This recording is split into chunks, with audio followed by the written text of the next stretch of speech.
Hey there, welcome back again.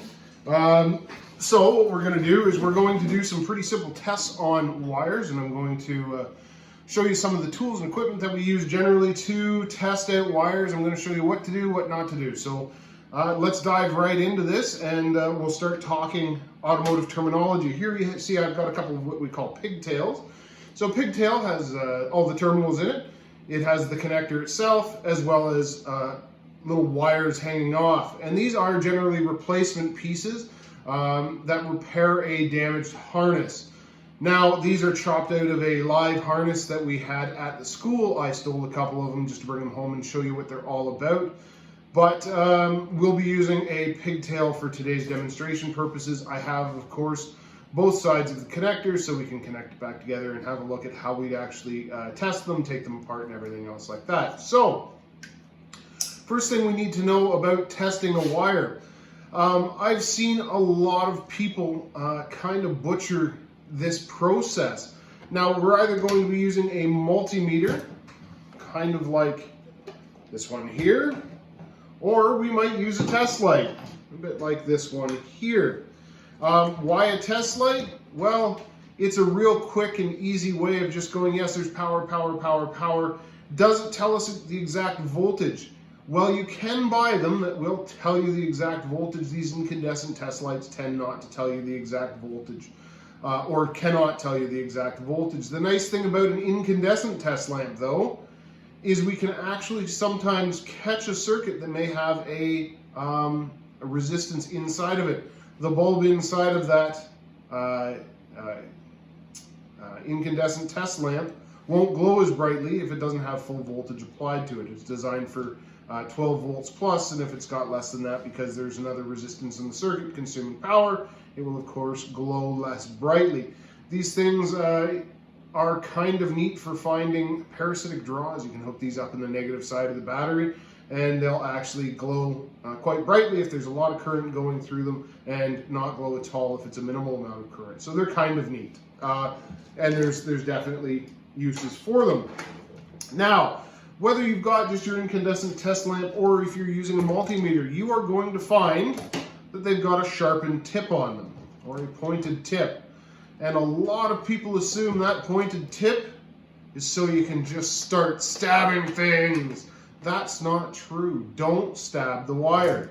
If you are coming up to a wire and jamming this through the insulation, you are damaging the wire.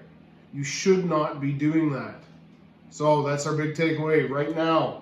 Don't let me catch you in any automotive or any other situation. And I can't even drive this through. There, oh yeah, we got it there. Don't do that. Because now what we've done by jamming through is we've actually, I don't know if you can see that, we've damaged the insulator on the wire.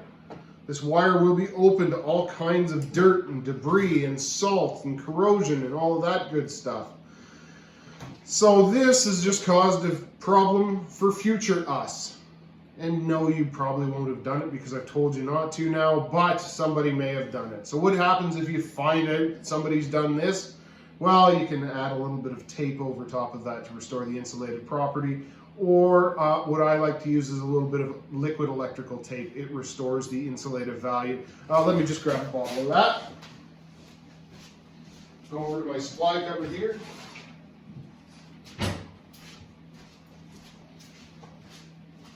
Here we go. It's a neat trick. It's liquid tape. You can buy it in a whole bunch of different places. And again, what I like to do is just add a little bit of that onto that abrasion spot. Boop. There we go. Give that a second to dry, and of course that will restore the insulative properties of the insulator around the wire. And then just as a safety measure, I like to wrap those in tape as well. So don't pierce the wire is the takeaway from this. If you do find pierced wires, there is ways of fixing them without butchering them all to heck.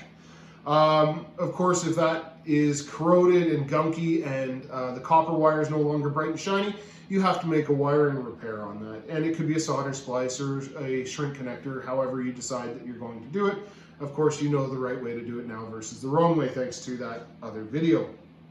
So, you get into a connector like this, how do you test it? Well, first thing that you should do is understand what is in this connector. How do you get to the wire inside of it? Well, there's a couple different ways. You can back probe the wire, which means you go in from the back side of the connector to touch the metal inside of it, or you can front probe the connector. We're going to do a basic test here, assuming that we've just bought our first meter and we have a test lamp, and we're going to front probe the connector, find a circuit and make sure that it doesn't have any excessive resistance in it. So what we do is we disconnect the connector. This one has this safety tab, you push it down, and this one's got this safety tab, you push it down and the connector will slide apart like so. The next thing that we're going to do is we're going to front probe the connector. So in this case, let's do a resistance check. We are going to check this yellow circuit right here. It is yellow with a blue tracer. Ooh, so contrasting. So there's that yellow, and if you can see, there's a blue stripe on it. So yellow with a blue tracer, and we are going to trace that right back down to where it enters the chassis ground. We'll just create ourselves a chassis ground here on that. There we go. Look at that. So let's check it for resistance.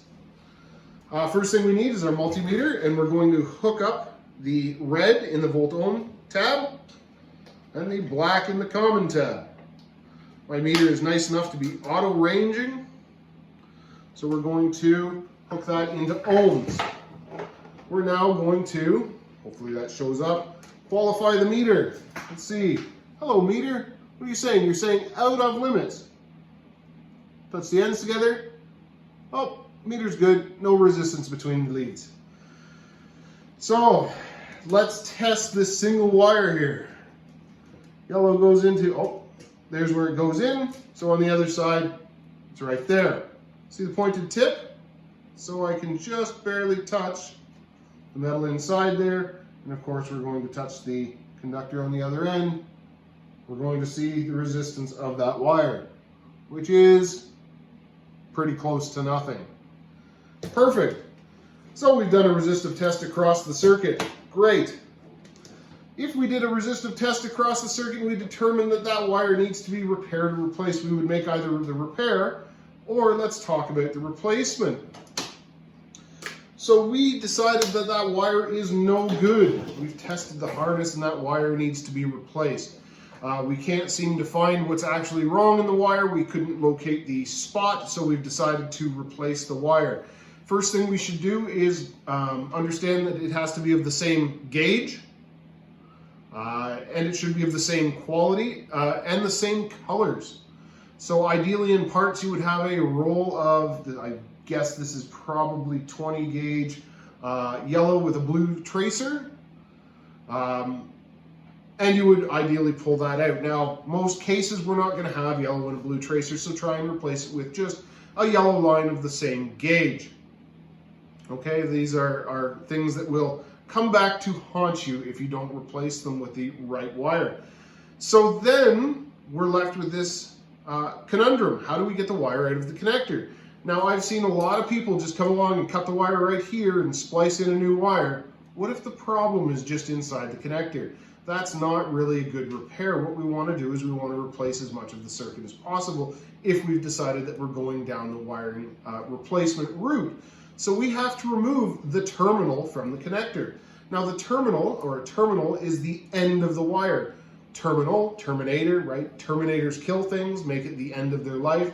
Terminals are the ends of the wire. They are the actual pieces that mate together, the conductive pieces of the wire. So in order to remove this, I've seen a lot of guys just grab them and pull them back. That's the wrong way to do it. You're going to damage the terminal as well as the connector. We can't be doing that. We have to determine how the manufacturer wants us to remove these, and we need special tools in order to get them out safely. So what I've got here is I've got something that I bought early on in my apprenticeship, and this is just a terminal repair kit or a terminal removal kit. It does most, not all. There is definitely better ones out there now. It includes such classics as the kind of square angled thingy and this pointy thingamajigger, as well as the stitch ripper for my mom's sewing kit. I'm kidding, it's not actually for my mom's sewing kit, but she did have one. This one is actually for cutting the tape off a loom without damaging the wire harness. Kind of a neat setup.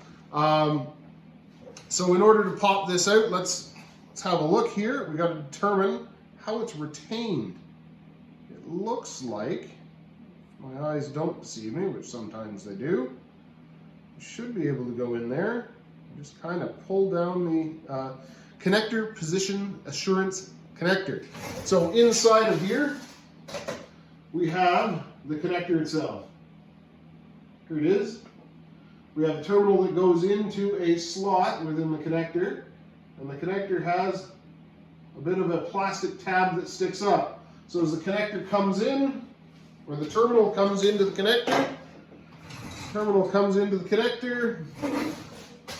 that's a pen, that simply won't work.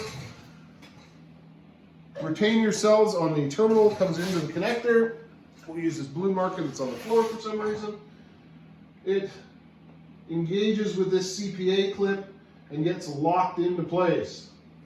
We have to pull that out of the terminal in order to remove the terminal. So let's see if I can do it. Sometimes I can't do it, and then it's just embarrassing. That's not the right side, so this is the right side.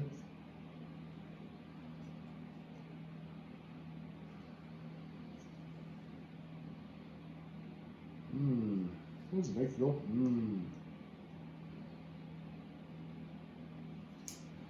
Oh, I had it. And then I let it go. There we go. These can be a bit of a bear to work, believe it or not. Sometimes they're angering, in fact. Shh, don't tell. There we go. It's moving. It wants to move. Come on, you can do it. You can do it. Let me see. Should I maybe try the other wire that doesn't look like it's damaged? That doesn't want to go. Neat.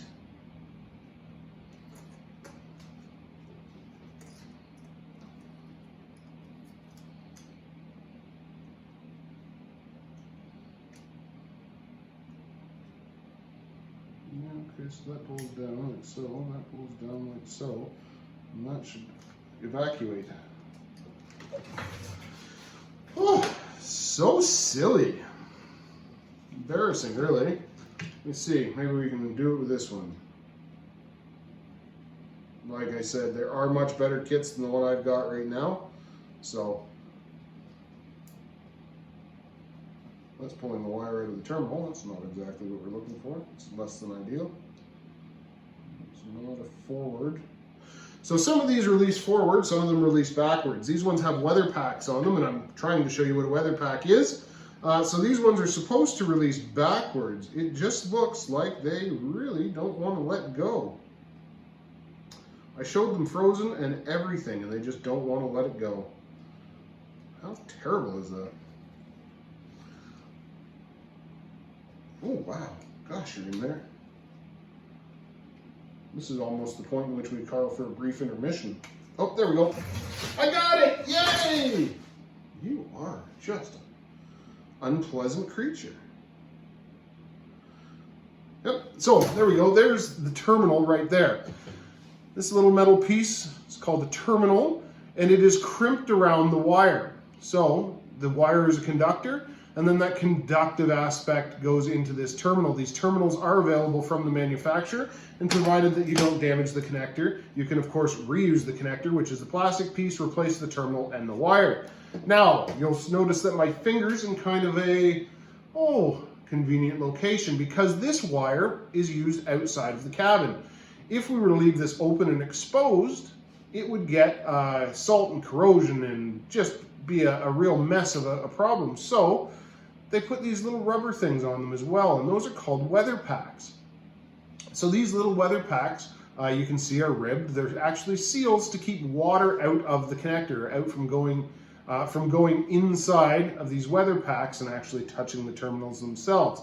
So of course you saw me front probe it, and that was super easy. The other way, if we want to check an operating circuit, say we've got to do a voltage drop test or something of the like, is we can actually back probe these weather pack connectors, or we can back probe an open harness. In order to back probe, of course, if we start looking at things like our test lights and our multimeter leads, they're a little bit big to jam in there. They're a little bit too aggressive. So how do we back probe or get a signal from the back side of one of these terminals? Well, you're going to use a kit a little bit like this. This is a universal back probe kit that I got from one of my tool trucks, and it works very well. We open it up, of course remove the paper from it, and we'll see that it's got a series of needles with alligator clips on them. And these needles are actually designed to push aside the weather pack, get in and touch the terminal itself. There we go, that one should be touching now. So we can actually get a signal from the back side without damaging the weather pack or the wire itself. Let's see if that was successful. We'll call up our handy dandy multimeter again. We'll do a simple resistance check, of course. So we've got that in there. We'll connect the positive lead to it. Just grab that there. There we go. And of course our negative lead, wherever that might have gone. And what's our resistance there? Look at that. We've back probed a terminal. Didn't have to take it out, didn't have to actually undo the connector, and we've got a real result without damaging anything in the harness itself. So there's back probing, terminal removal, and just while we're here, let's really concrete up terminology here, okay? So, terminology. This is a wire or conductor. This little rubber guy is a weather pack. That is a terminal. This metal piece is what we would call a terminal. And terminals come in all different shapes and sizes. This is actually a female terminal. The opposing terminal and the other connector is a male terminal. And let me just get one of those out for us. Looks like I'm going to have to use Mama's stitch ripper here. Haha! See if we can cut away the plastic so I can get the adjoining terminal properly. There we go. See how easy that was? Took the tape right off. Ding!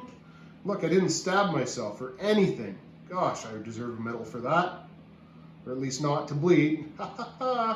So, there's that yellow and blue. Strangely in the wrong spot. We'll be okay with it. Yep, these ones look like they work in very similar way. So I'll fuddle with this for just a second. We'll pull that out. Hey, hey. There we go. I had you disconnected. Come here, dude.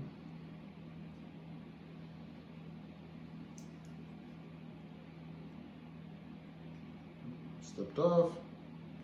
Gosh, that's annoying.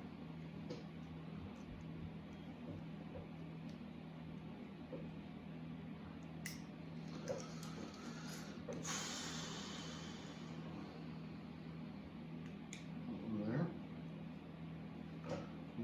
This one push out.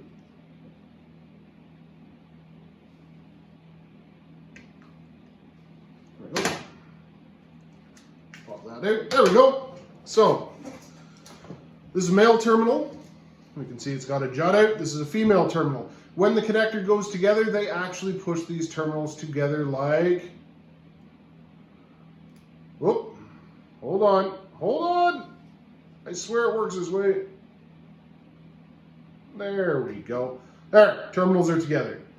So that's what a connector does. It aligns these terminals so they can link together, and then they become a bridge for the voltage and current and all that electricity goodness to go over. Of course, when we pull the connector back, the terminals come apart and open the circuit. It's a good way of connecting multiple circuits between different harnesses or changing options inside of a vehicle while just changing pigtail harnesses. And of course, this one has a weather pack as well. So male terminal, female terminal, terminals, the ends of the wires, the plastic that holds them or holds a multitude of them. These are connectors, okay? Connectors are the plastic pieces, terminals are inside of them. That's what you need to know. If a connector's gone bad, it means it's all melted. If a terminal's gone bad, it's the connection inside of the connector. Good terminology.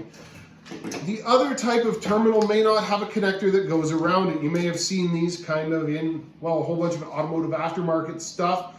These ones have a insulative layer on the conductor piece itself, but not so much on the terminal. These aren't ideal. I like the ones that have a little bit of plastic on them. Of course, we've got ring terminals for creating grounds or attaching to studs and bolts and different components. Where we might use something like that, I've got this circuit breaker here that I'll open up for us, and we can see that we could bolt that into place. Okay, so there is call for terminals like this. So those are terminals, connectors, wires, weather packs. We can see all of the differences there. Yeah? Yeah? Perfect. When we come back, we'll do some electrical experiments today, and then I think you're probably done for day number 1. Okay? Talk to you soon.